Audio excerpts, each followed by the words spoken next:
नमस्कार ईपीएस 95 पेंशनधारकों, आपका स्वागत है हमारे इस यूट्यूब चैनल टेक्निकल मोदी 2.0 में। ईपीएस 95 पेंशनधारकों ने मिनिमम पेंशन बढ़ोतरी के संबंध में जो कि आने वाले समय को लेकर राहुल गांधी जी से पेंशन बढ़ोतरी की गुहार लगाई है और साथ ही में उनको एक प्रपत्र के माध्यम से उनको पत्र भी लिखा है और साथ ही में पत्र में विशेष रूप से जानकारी बताई जा रही है। और जो कि एनएससी की कर्नाटका समिति थी उसने यह पत्र लिखा है, जो कि आपको स्क्रीन पर भी दिखाई दे रहा होगा, जो कि कमांडर अशोक रावत जी के नेतृत्व में यह पत्र लिखा गया है। और साथ ही में 9/7/2024 को इस पत्र को वहां पर भेजा जा चुका है और आने वाले समय में इस बात की संभावना जताई जा रही है कि श्री राहुल गांधी जी ईपीएस 95 पेंशन धारकों की मांगों को लेकर कार्य करेंगे। जैसे कि आप देख पा रहे हैं कि राहुल गांधी जी सांसद नेता के रूप में लगातार जो कि संसदीय प्रणाली में विपक्षी पार्टी को बहुमत से जो कि बातें करते हुए दिखाई देते हैं। उसी प्रकार से सभी ईपीएस 95 पेंशन धारकों ने राहुल गांधी जी से अनुरोध किया है और उनको पत्र में लिखा है कि ईपीएस 95 पेंशन धारक जो कि एनएससी संघर्ष समिति, जिसमें कि 78 लाख पेंशनर्स की एक संस्था है, जिसमें कि यह पूरे देश में फैली हुई है,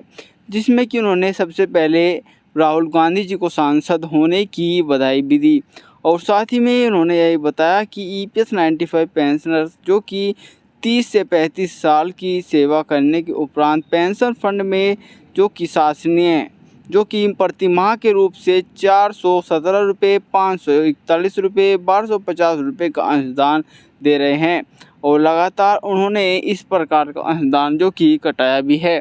और इसी प्रकार से जो कि उनको महंगाई भत्ता 1000 रुपये और जबकि 46 लाख से अधिक पेंशनर्स को 1000 रुपये से भी कम की पेंशन मिल रही है। और जो कि वास्तविक रूप से इस बार की जानकारी दी जा रही है कि अब आने वाले समय में 200 से 250 ऐसे पेंशन जो कि है जिन्होंने आत्मदाह कर लिया है, यानी कि वह आने वाले समय को लेकर बहुत चिंतित थे और उन्होंने मृत्यु का फैसला लिया।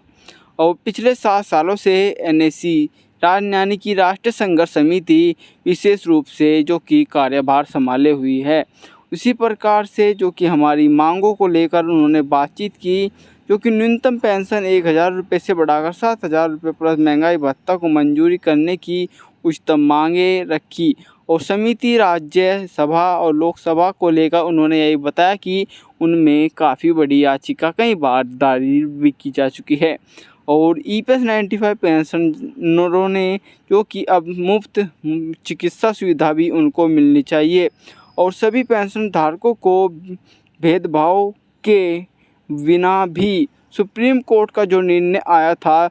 4/10/2016 व 4/11/2022 के अनुसार वास्तविक वेतन उच्चतम लाभ मिलना चाहिए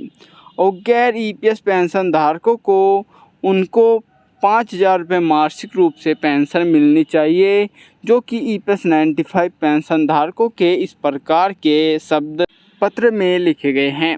और साथ ही में ईपीएस 95 पेंशन धारकों की एनएससी संघर्ष समिति ने जो कि इस प्रकार के विज्ञापन को देते हुए जो कि ईपीएस 95 पेंशन धारकों की बातों को सामने रखा है। साथ ही में जो कि आने वाले समय को लेकर वे चिंतित है कि ईपीएस 95 पेंशन धारक इतना मजबूत संघ होने के बावजूद भी पेंशन का लाभ नहीं मिल पा रहा है। और पेंशन धारकों ने एनएससी संगठन समिति के बारे में भी बताया, जैसे कि बताया जा रहा है कि ईपीएस 95 पेंशन धारकों का एनएससी यानी कि राष्ट्रीय संघर्ष समिति एक मजबूत संघ है, जिसमें कि उन्होंने यह बात भी बताई कि जो कि सांसदों के द्वारा उन्हें कई बार मिले भी हैं और साथ ही साथ उनको विशेष प्रकार की जानकारी भी दी है और अपनी परिस्थिति के बारे में भी अवगत कराया है। उसके उपरांत भी एनएससी संगठन समिति फिर भी खड़ी रही, जो कि पेंशन धारकों के लिए लगातार कार्यरत है और उसी प्रकार के जो कि सभी नेतागण थे उन्होंने किसी भी प्रकार का जो कि ईपीएस 95 पेंशन धारकों की बात नहीं सुनी। उसी प्रकार से सभी सांसदों को इसी भी प्रकार की प्रतिक्रिया नहीं मिली। ईपीएस 95 पेंशन धारकों को कुछ अच्छी खबर मिलती तो उसी प्रकार से सभी EPS 95 पेंशन धारक इसी ठोस मुद्दे पर पहुँचे कि आपसे बात की जाए, आपको पत्र लिखा जाए और ये आशा करी जा रही है कि आप भी हमारी मदद करेंगे। जैसे कि कुछ ऐसे सांसद भी हैं जो कि EPS 95 पेंशन धारकों के लिए लगातार तत्पर कार्य करते हुए दिखाई देते हैं। जैसे कि बात की जाए दोस्तों, मान लीजिए कि जो कि EPS 95 पेंशन धारकों के कई बार मुद्दों को लेकर जो कि संसद में और कई बड़ी याचिका भी दायर की जा चुकी है। उसी प्रकार से एक और बड़ा फैसला यह लिया गया है कि जो कि आने वाले समय में राहुल गांधी जी भी इस प्रकार के मुद्दे पर बातचीत करेंगे और उसी प्रकार का लाभ भी देखने को मिलेगा। और आपको जानकारी कैसी लगी कमेंट बॉक्स में बताएं। मैं मिलता हूँ एक और नई ऐसी बड़ी ताज़ी खबर के साथ। तब तक के लिए जय हिंद, जय भारत।